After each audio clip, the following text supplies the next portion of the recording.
Is this how you'd like to look after the end of your Toastmasters contest? Walking home with more trophies than you can carry? I recently competed in all 4 Toastmasters contests, which is not unusual, in one day, which is more unusual. And not only did I manage to complete all 4, I managed to take home a trophy in all 4. 2 firsts, a second and a third at the Scottish finals. Now, how did I do this? Well, first of all, this is a pretty unusual situation. This is the first time I've ever done all 4 contests in one day, and it might be the only time that I do all 4 contests in one day. Normally the contests are split into an autumn and a spring contest. Our autumn contest got cancelled due to bad weather, so they got rescheduled into our spring contest, and I ended up being the only competitor who was going through all 4. So I think this gives me a fairly unique insight into what it's like to do all 4 during a day, and also how to get the most out of doing all 4 in a day, because I think that there's definitely some challenges with doing all 4. But in a weird way, I think there's some real opportunity with doing all 4. What I'm going to do in the video today is I'm going to help you not just survive your Toastmasters contests, but thrive in your Toastmasters contests. What did I learn from powering through all 4 in a day that can help you to perform better and ultimately place better when you get to those Toastmasters contests? The first tip is to make sure you have transcripts of your prepared speeches. Now, if you don't like to prepare and practice off a script, that's absolutely fine, but make sure you have one. Make sure you have a script of the most up-to-date version of your speech. Here's why. Now, different parts of the world do this in different ways, but what we do here in our district is that we have the humorous speech and table topics contest in the autumn, the international speech and evaluation contest in the spring, and then at the end of spring in May, we have the district conference where all 4 contests come into play.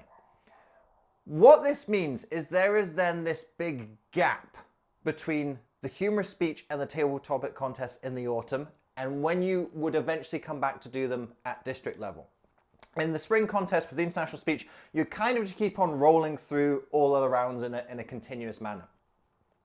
What this means is it's very easy to forget what you had in your humorous speech by the time you're delivering it back again in spring. And this is something that I've found out a couple times of having to make that jump to delivering it at district, but also on this occasion, delivering it at division, the Scottish level for us here in District 71, UK and Ireland.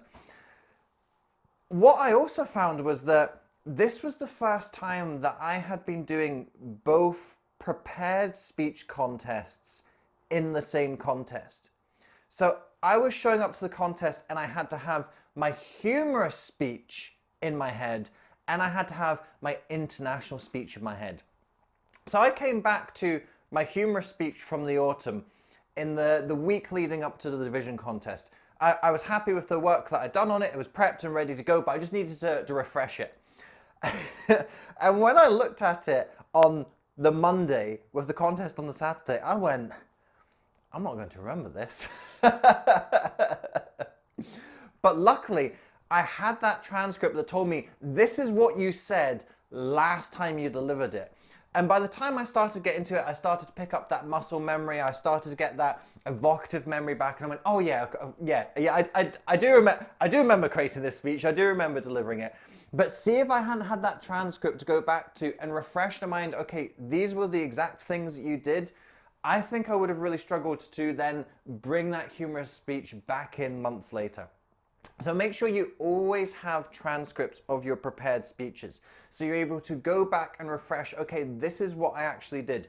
Not so big a problem in the spring contest where you're kind of just doing the speech consecutively, but when you've got that big layover between what you've done in the autumn and then what you come back and do in the spring, having that transcript is a really important part of the process. The second tip is to drink lots of water, but to minimize the caffeine. So I was delivering this in the spring. So spring is not super hot here in Scotland, but it's also not super cold either. So you're wanting to stay hydrated, but not just because of the atmospherics and the temperature. It's because using your voice requires so much hydration. You know when you get that dry, scratchy voice when you're underhydrated or you've been using your voice too much? What you're doing by staying hydrated is you're minimizing that damage to the voice. You're minimizing that aggravation when you're using your voice. But the reason why I want to minimize caffeine, two reasons. First of all, you are going to be anxious enough on contest day. You do not need more amping up of the caffeine, fueling your adrenaline and your cortisol and everything else. You already have that. The second thing is caffeine spikes your energy. If you are doing all 4 contests in a day, and to be honest, even if you're doing 2 of the contests in a day, you don't want to be spiking your energy because it's a marathon, not a sprint. You need to be maintaining a consistent level of energy throughout. And when you show up on stage, you are using that building of energy and then poof, releasing it. When you come off stage, you're getting it back, bubbling on stage, poof, releasing it. You do not want to peak early in the day. And that's what will happen if you have too much caffeine. So caffeine, number one, it's not great for your vocal cords when you're speaking a lot.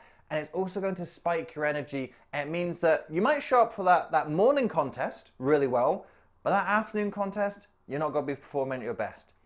Make sure you are staying well hydrated throughout the day. I think I had almost 2 liters of water, plus some teas, herbal teas. I had 1 coffee when I woke up first thing in the morning, and then I had a couple of green teas throughout the day, and that was it for caffeine. I had nothing more after that. So make sure you're staying well hydrated before your contest. Just before you're going onto stage, have your water handy so you can take that little sip. Make sure that your vocal cords are nice and hydrated so your voice is able to perform in that 2, 3, or 7 minute window. There's a time in Toastmasters where the contest bug catches you. And if you're watching this video, I know the contest bug has caught you. And when that bug catches, you want to start winning those contests. And that's perhaps why you're watching this video right now, is you're trying to find out, how can I do well in these contests? How can I get to new heights? How can I win at the higher levels that I haven't yet reached? If you'd like some help to prepare and perform in your Toastmasters contests, then this is where my coaching can help you. I have won contests right up to the district level. I've had multiple successes in each of the 4 Toastmasters contests. So whatever contest you've got your sights set on, if you'd like some help and support in being able to do well, to survive, and to thrive in those contests, then let's have a conversation and work out how my coaching can help and support you in the Toastmasters contests. I've popped my LinkedIn bio into the video description below. So if you send a connection request there, send me a message, tell me a little bit about your contest experience, what are the contests that you're aiming for, is the level that you're aspiring for, is it area, division, district, are you wanting to go to the world semis and finals? And we can look at how can my coaching help you and how can we get you on that podium and how can we get those trophies in your hand for those Toastmasters contests. What I'm going to do now is share one more tip with you on what I learned from doing those 4 contests in a single day. Tip number 3 is a really hard one for Toastmasters. Minimize your talking. Minimize your talking on contest day. I knew doing all 4 contests in a day that it would be very easy for me to strain my voice. If you're going up and you're performing at that high energy on stage, and then you're having all of these conversations throughout the day, and you're having conversations in loud, noisy rooms where other people are having conversations, that's a very easy way to strain your voice. So I wanted to make sure that I didn't want my voice to be wasted on conversations when I wanted it to be used for speeches. So I generally go a little bit antisocial on contest days at the best of times. It's not that I don't talk to people, but I will be a little bit more passive in conversations. I might just kind of say hello to people and move on. I'll ask them questions. So then they're the ones doing the talking and I'm not the one doing the talking. At times I will just go and kind of like find my own space so I can kind of get into my own head and get into my own preparation rather than doing lots of different talk and lots of different conversations. at least until the contests are over. Once the contests are over, after that, I love having conversations with people and seeing them again. But in that lead up, minimize your talking. So I've suggested a couple strategies there. So you don't have to be reclusive in terms of not talking to people. It's just being strategic about talking to people. Say hi, acknowledge people. If there's someone you haven't seen for a while, ask them a couple questions, because then you're engaging in conversation without you having to use your voice very much. What I ended up doing in the refreshment breaks, particularly the lunch break, I actually went outside for the lunch break. It was a nice sunny day. It was a good spring day in Scotland, which is which is not always the case. And I knew I didn't want to be having loads of different conversations at lunch and then still have 2 more contests in the afternoon that I was going to be having to speak at. So I went out into the park, I had my tunes on, and just had some nice kind of fresh air as well. That's going to help the vocal cords too. So it's this really kind of, it's this urge that you've got to fight, because as Toastmasters, we love to speak. But on contest day, you've got to speak strategically. You don't want to be using all of your voice up where you're not being judged, and then your voice not be performing at the moment you are being judged. So minimize your conversation until you've completed your last contest, whenever that might be during the day. And then after that, make up for lost time. After that, go and have some conversations, say hello to people, be loud and playful and raucous or whatever it is. But make sure you are using your voice at its best for those key moments on stage, and allow the rest of the interaction and conversation to happen afterwards. And I'll tell you what will stimulate good conversation is when you're carrying a trophy in your hand. When you have placed, and particularly when you have won on contest day, loads of people come and speak to you. That's where you can make up for lost time. Have conversation with loads of people who are, take that 15 moments of fame and enjoy yourself. So it's not about not talking at all at contest day. It's about talking strategically, because that's what you've got to think about on contest day. You've got to be coming in with a strategy. If you're coming in just kind of winging it and going with the flow, you're not going to perform at your best. You're not going to win those contests.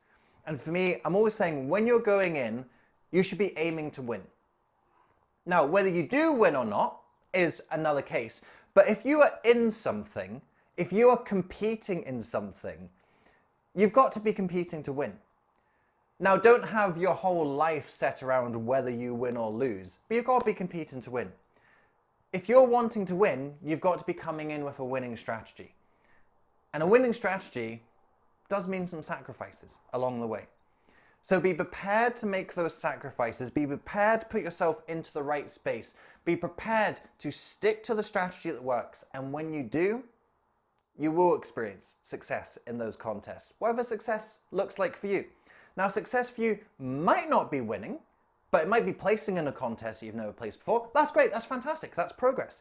Or it might be winning. And if you do win, that's great, that's fantastic, that's success, and that's progress as well.